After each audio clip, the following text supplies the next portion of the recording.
Hello viewers, welcome to our channel. నేను మీ చరణ్ పరిమే. మలయాళ cinema ఇండస్ట్రీలో లైంగిక ఆరోపణలకు సంబంధించిన ఏదైతే వివాదం నడుస్తుందో దీంట్లో ఒక హీరో ఇప్పుడు బయటకు వచ్చారు. ఆ హీరో ఏమంటున్నాడంటే, నా మీద తప్పుడు ఆరోపణలు చేశారు, నేను కోర్టు ద్వారా యాక్షన్ తీసుకుంటాను అని చెప్పేసి ఆయన అంటున్నారు. సో ఆ హీరో ఎవరు ఏంటి అనేది చూద్దాం. అయితే దీనికి సంబంధించి కౌంటర్ కూడా ఆ హీరోయిన్ అయితే ఇచ్చారు. సో ఇది చాలా పెద్ద కాంట్రవర్సీగా అయితే ఇప్పుడు మారబోతుంది. ఇప్పటిదాకా ఆరోపణలు ఎదుర్కొన్న ఏ హీరో కూడా ముందుకు వచ్చి మాట్లాడలేదు. చాలామంది హీరోల మీద డైరెక్ట్ ఆరోపణలు వచ్చాయి, అయినా సరే వాళ్ళు స్పందించలేదు. కొంతమంది హీరోయిన్ల మీద కూడా ఆరోపణలు వచ్చాయి. ఎందుకంటే కాస్టింగ్ కౌచ్ అనేది కేవలం ఒకవైపే ఉండదు, రెండో వైపు కూడా ఉంటుంది. అమ్మాయిల్ని వాడుకునే వాళ్ళే కాదు, అబ్బాయిల్ని వాడుకునే వాళ్ళు కూడా ఉంటారు. సో ఇట్లా రెండు విధాలుగాను ఉంటుంది. మహిళల పట్ల ఉంటుంది, పురుషుల పట్ల ఉంటుంది.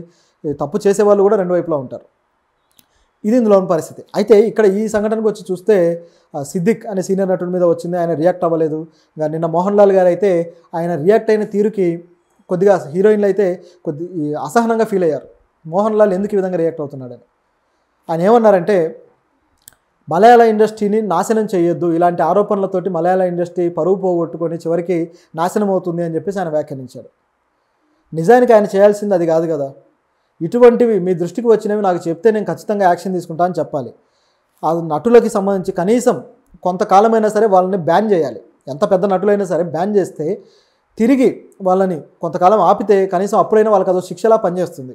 తర్వాత అవకాశాలు వస్తే వస్తాయి, లేకపోతే లేదు. అలా చేయకుండా, లేకపోతే మహిళలకు ఎంతోమందికి అన్యాయం జరుగుతుంది, అరే వీళ్ళు నా ఇంటి ఆడపిల్లలు లాంటి వాళ్ళు కాదా అని ఆలోచన చేయకుండా మినిమం కూడా. సో ఇట్లా మాట్లాడడం అనేది కొద్దిగా ఇబ్బందికరమే. అంటే వాళ్ళకు న్యాయం జరగదు ఇక్కడ అనే దానికి ఇది ఒక ఎగ్జాంపుల్. సో దీనికి హర్ట్ అయ్యి కొంతమంది హీరోయిన్లు కూడా, అంటే కాస్త ఉమెన్ యాక్టివిస్ట్ లాగా ఉండే హీరోయిన్లు, ఎక్కువగా ఉమెన్ ఇష్యూస్ మీద రియాక్ట్ అవుతూ ఉండేవాళ్ళు కొంతమంది ఉన్నారు మలయాళంలో. సో అలాంటి హీరోయిన్స్ అయితే రియాక్ట్ అవుతున్నారు. తన పార్వతీ తిరువత్ గారు ఈ మధ్య తంగలాన్ సినిమాలో చేశారు కదా విక్రమ్కి పేరుగా. ఆవిడ నిజానికి మలయాళంలో చాలా మంచి నటి, చాలా గొప్ప పేరున్న నటి. అప్పుడప్పుడు హీరోయిన్ ఓరియంటెడ్ రోల్స్ కూడా చేస్తూ ఉంటారు. ఎక్కువ శాతం మహిళలకు సంబంధించిన అనేక ఇష్యూస్లో ఆవిడ మాట్లాడుతూ ఉంటారు. సో ఆవిడ దీనికి సంబంధించి మాట్లాడారు.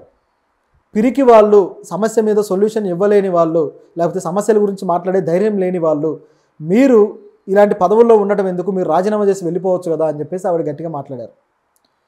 సో ఇది సరైన మాట. అంటే ఆ పిరికి వాళ్ళని ఆవిడ డైరెక్ట్గా ఎవరిని అంటున్నారంటే ఇక మోహన్ లాల్ గారిని అంటున్నారని అర్థం. ఎందుకంటే సొల్యూషన్ ఇవ్వాల్సిన బాధ్యత ఆ కమిటీకి, ఆ టీంకి ఉంది, అమ్మ అనే ఒక అసోసియేషన్కి. కానీ వాళ్ళే పట్టించుకోకపోతే ఇంకెవరు ఇవ్వాలి? ఇండివిజువల్గా అందరూ ఇవ్వగలిగేది కాదు కదా. సో ఇట్లా ఈ హీరోయిన్ క్వశ్చన్ చేయడం జరిగింది. సో ఇదొక కోణం అయితే, దీనికి సంబంధించి ఒక హీరో అమెరికా నుంచి రియాక్ట్ అయ్యాడు. ఆయన మలయాళం టాప్ హీరో జయసూర్య. చాలా మంచి సినిమాలు చేశాడు. ఆయన కూడా చాలా మంచి నటుడిగా పేరుంది తనకి. ఆయన ఇట్లా ఒక హీరోయిన్ని ఇబ్బంది పెట్టాడని చెప్పేసి సోనియా మల్హర్ అనే ఒక హీరోయిన్ తన ఒక షూటింగ్లో నా చేయబట్టుకున్నాడు, తర్వాత నేను భయపడి బెదిరించుకొని పారిపోయానని చెప్పేసి ఆవిడ అన్నది. సో ఆ విషయాన్ని మీడియాలో చెప్పిన తర్వాత ఆయన పేరు కూడా చెప్పడంతో ఆయన ఎక్కడో హర్ట్ అయ్యాడు, అమెరికాలో ఉన్నాడు. సో ఇప్పుడు ఆయన రియాక్ట్ అయ్యి ఏం చెప్తున్నాడంటే, ఈ హీరోయిన్ ఈ విధంగా నా మీద ఆరోపణ చేసినట్టు నాకు తెలిసింది, నేను ఎప్పుడు ఎటువంటి తప్పుడు పని చేయలేదు, ఈవిడ మీద నేను యాక్షన్ తీసుకుంటా, నా మీద కావాలని నా పరువుకి నష్టం కలిగించడానికి ఇలా చేస్తున్నారని చెప్పేసి ఆయన రియాక్ట్ అయ్యాడు. ఆయన వ్యక్తిగత విషయాల మీదుగా ఆయన భార్య పిల్లలతోటి అమెరికా వెళ్ళాడు. సో ఈ విషయం కొద్దిగా లేట్గా తెలిసిన తర్వాత స్పందించడానికి ఒక 2-3 రోజులు టైం తీసుకున్నాడు. ఇది జరిగి దాదాపు వారం అవుతుంది. సో ఇప్పుడు టైం తీసుకుని ఇప్పుడు రియాక్ట్ అయ్యాడు ఆయన. నిజానికి ఏ హీరో కానీ, ఏ నటుడు కానీ నేను ఈ విధంగా పరువు నష్టం కేసేస్తానో లేకపోతే రియాక్ట్ అవ్వడం దాఖలాలు అయితే లేవు. సో దాన్ని బట్టి కొంత అనుమానం అయితే వచ్చింది అందరికీ. కానీ ఈయన రియాక్ట్ అయ్యేసరికి ఇప్పుడు కొద్దిగా సినారియో మారింది. ఏంటి అంటే, జయసూర్య ఏ తప్పు చేయలేదా, ఆవిడ కావాలని ఆరోపణ చేసిందా అని చెప్పేసి మాట్లాడడం మొదలెట్టారు.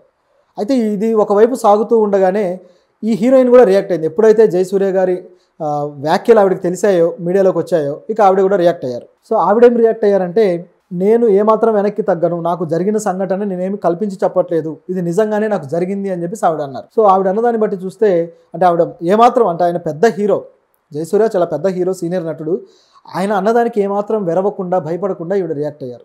నిజానికి ఆ రోజు జరిగిన సంఘటన మళ్ళీ ఆవిడ ఎక్స్ప్లెయిన్ చేశారనమాట. ఆయన అలా పట్టుకున్నారు, కానీ నేను గట్టిగా బెదిరించేసరికి ఆయన భయపడిక సారీ చెప్పాడు.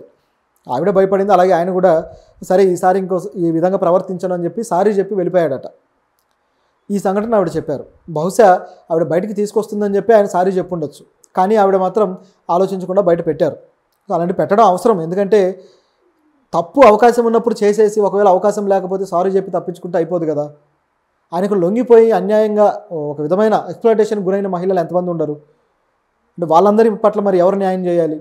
ఇలాంటి ప్రశ్నలు ఖచ్చితంగా వేయాల్సిందే. ఆ విధంగా ఆవిడ రియాక్ట్ అవ్వడం జరిగింది. సో మరి ఇది కోర్టు దాకా వెళ్తుందా? ఒకవేళ జయసూర్య కోర్టుకు వెళ్తే ఏమవుతుంది? ఒకవేళ ఈ సంఘటన నిజమైతే ఆయన వెళ్ళే అవకాశం కూడా లేదు. ఇంకోటి ఏంటంటే దీనికి సంబంధించిన ప్రూఫ్లు కానీ ఇలాంటివన్నీ మరి ఏ విధంగా సాధిస్తారనేది కూడా క్వశ్చనే. ఎందుకంటే అన్ని సందర్భాల్లోనూ కెమెరాల ముందు జరగవు కదా. కాబట్టి దానికి సంబంధించిన సాక్ష్యాలు ఇవన్నీ కూడా ఇబ్బందికరమే. సో ఏం జరుగుతుంది చూడాలి. గతంలో అయితే ఇట్లాగే దిలీప్, సీనియర్ నటుడు దిలీప్ హీరోయిన్ భావనని ఈ విధంగా ఇబ్బంది పెట్టడము, తర్వాత ఆవిడ ఆయన్ని కొద్దిగా దూరం పెట్టి ఆయన మీద ఆరోపణలు చేయడంతో ఆయన ఇక తనని ఈ విధంగా ఇన్సల్ట్ చేసిందని చెప్పేసి ఆవిడ మీద ఒక రకమైన అఘాయిత్యానికి పాల్పడ్డాడు. చివరికి ఆవిడ పోలీస్ కేసు పెట్టిన తర్వాత ఆయన అరెస్ట్ చేసి జైల్లో ఉంచి బయటికి తీసుకొచ్చారు. అప్పుడు కూడా దిలీప్ని మోహన్ లాల్ గారు యాక్సెప్ట్ చేసి మళ్ళీ ఆ అమ్మ కమిటీలోకి తీసుకున్నారు. సో దాంతో అప్పుడే మోహన్ లాల్ గారి మీద విమర్శలు వచ్చాయి. కానీ ఆయన వెనక్కి తగ్గలేదు. ఇప్పటికి కూడా అది కంటిన్యూ అవుతూ ఉంది. సో ఇప్పటికి కూడా మోహన్ లాల్ గారు తేరుకోకపోవడం నిజానికి అది చాలా పెద్ద ఇన్సిడెంట్. ఆవిడ భావన కూడా మంచి పేరున్న నటి కదా, ఆవిడ కూడా స్టారే. ఆ ఇన్సిడెంట్లోనే ఆయన ఏమాత్రం వెనక్కి తగ్గలేదంటే ఇప్పుడు వీళ్ళు చిన్న చిన్న నటీమణులు చేస్తున్న దానికి ఈయన ఏమాత్రం ఆలోచించడేమో బహుశా. అందుకే ఇంత కేర్లెస్గా మాట్లాడాడు. ఇదైతే ఖండించాల్సిన విషయమే. ఆల్రెడీ హీరోయిన్లు అయితే ఖండిస్తూ వస్తున్నారు. అదేవిధంగా దీంట్లో నిత్యా మీనన్కి సంబంధించి కూడా ఒక వార్త ఇదే విధంగా జరుగుతుంది. సో నిత్యా మీనన్ ఒక నటుడు, అంటే చిన్న వయసులో, నిజానికి ఆవిడ టీనేజ్లో అనుకుంటా. సో టీనేజ్లో ఉన్నప్పుడు ఆవిడ ఒక సినిమా చేసినప్పుడు ఒక నటుడు అంటే కూతురు క్యారెక్టర్ చేసింది. సో ఆ తండ్రి క్యారెక్టర్ ఆవిడని పట్టుకునే పద్ధతి కానీ ఇదంతా కూడా కాస్త అభ్యంతరకరంగా ఉంది అని చెప్పేసి తల్లి పాత్ర చేసిన సీనియర్ నటి చెప్పారు. అయితే ఈవిడ చెప్పలేదు, అంటే నిత్యా మీనన్ అయితే చెప్పలేదు, కానీ ఆవిడైతే ఆ విధంగా అన్నారు. మరి ఇది ఎంతవరకు నిజమో కానీ ఆవిడ కూడా సినిమా వల్ల ఇబ్బంది పడ్డానని చెప్పేసి చెప్పుకున్నారు. సో ఇట్లా అనేక విషయాలు ఉన్నాయన్నమాట. కొంతమంది ఏంటంటే మరీ వివాదం కాకుండా అలా ముందుకు వెళ్ళిపోతూ ఉంటారు. కొంతమంది మాత్రం వాళ్ళ భరించిన బాధని ఎన్నో సంవత్సరాలు గుండెల్లో పెట్టుకుని ఒక్కసారిగా ఇలా బయటకు తీసుకొస్తారు. అయితే ఏది తెచ్చినా సరే ఒక సొల్యూషన్ కోసం కాబట్టి, దీనికంటూ ఒక లాజికల్ ఎండింగ్ ఇవ్వాలి కాబట్టి ఆ ప్రయత్నం చేయడం అనేది మంచిదే. అదేవిధంగా సమంత గారు కూడా ఇప్పుడు ఇదంతా ఇష్యూ అయ్యి బాగా పెద్దదైపోయిన తర్వాత సమంత గారు కూడా తెలుగులో కూడా ఇటువంటి కమిటీని తీసుకొని వస్తే బాగుంటుంది, ఇలా దర్యాప్తులు చేయాలి అని చెప్పేసి తెలంగాణ ప్రభుత్వానికి రిక్వెస్ట్ చేశారు. సో తెలంగాణ ప్రభుత్వం దీని మీద ఇంతవరకు స్పందించలేదు. బహుశా అలా వేయకపోవచ్చు.